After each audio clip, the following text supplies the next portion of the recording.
Unang Samuel Kapitulo 3. Ang pangitain ni Samuel. Sa pamamahala ni Eli, si Samuel ay patuloy na naglilingkod kay Yahweh.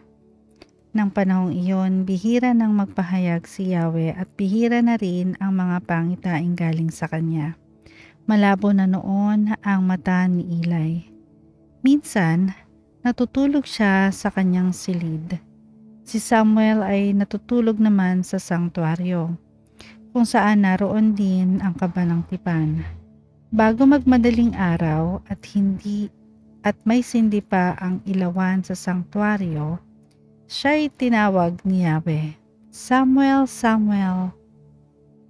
"Narito po ako," sagot niya. Patakbo siyang lumapit kay Eli at sinabi, "Bakit po?" Sinabi ni Eli, "Hindi kita tinatawag, matulog ka na ulit." Nagbalik nga siya sa kanyang higaan. Subali tinawag siyang muli ni Yahweh, "Samuel." Bumangon siya at lumapit muli kay Eli at nagtanong, "Tinatawag po ba ninyo ako?" Sinabi ni Eli, "Hindi kita tinatawag, anak, matulog ka na." Hindi pa kilala noon ni Samuel si Yahweh sapagkat hindi pa ito nagpahayag sa kanya. Sa ikatlong pagtawag ni Yahweh, muling lumapit si Samuel kay Eli at sinabi, "Narinig ko pong tinawag ninyo ako." Sa pagkakataong iyon, naunawaan ni Eli na si Yahweh ang tumatawag sa bata, kaya sinabi niya, "Mahiga kang muli at kapag narinig mo pang tinawag ka, ganito ang sabihin mo, 'Magsalita po kayo, Yahweh, nakikinig po ang inyong lingkod.'" At muli ngang nahiga si Samuel. Si Yahweh ay lumapit kay Samuel at muli itong tinawag, "Samuel, Samuel." Sumagot si Samuel, "Magsalita po kayo, nakikinig ang inyong lingkod." Sinabi ni Yahweh, "Hindi magtatagal at may gagawin akong kakilakilapot na bagay sa Israel. Lahat ng makakabalita nito'y mabibigla. Pagdating ng araw na iyon, gagawin ko ang lahat ng sinabi ko laban sa sambahayan ni Eli mula sa umpisa hanggang sa katapusan. Sabihin mo sa kanya na habang panahon kong paparusahan ang kanyang sambahayanan sapagkat hinayaan niyang lapastanganin ako ng kanyang mga anak, ni hindi man lamang niya pinahinto ang mga ito.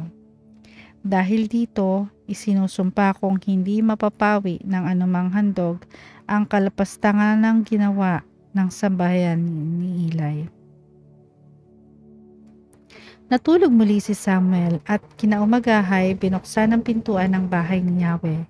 Ngunit natatakot siyang sabihin kay Eli ang tungkol sa pangitain. Subalit tinawag siya ni Eli, "Samuel, anak." "Ano po iyon?" sagot ni Samuel. Sinabi ni Eli, "Anong sinabi sa iyo ni Yahweh? Huwag ka nang maglihim sa akin. Mabigat ang parusang ibibigay sa iyo ni Yahweh kapag hindi mo sinabi sa akin ang lahat ng sinabi niya sa iyo." Kaya't ipinagtapat ni Samuel ang lahat kay Eli. Wala siyang inilihim dito. Pagkatapos sinabi ni Eli, "Iyon ang kagustuhan ni Yahweh. Mangyari nawa ang ayon sa kanyang kalooban." Habang lumalaki si Samuel, patuloy siyang pinapatnubayan ni Yahweh at nagkakatotoo ang lahat ng sinasabi niya. Dahil dito, kinilala ng buong Israel mula sa Dan hanggang sa Beer-sheba na si Samuel ay isang tunay na propeta ni Yahweh. Patuloy na nagpahayag si Yahweh sa Shilo, sapagkat siya'y nangungusap kay Samuel sa Shilo. Dinirinig ng buong Israel ang salitang ipinapahayag ni Samuel.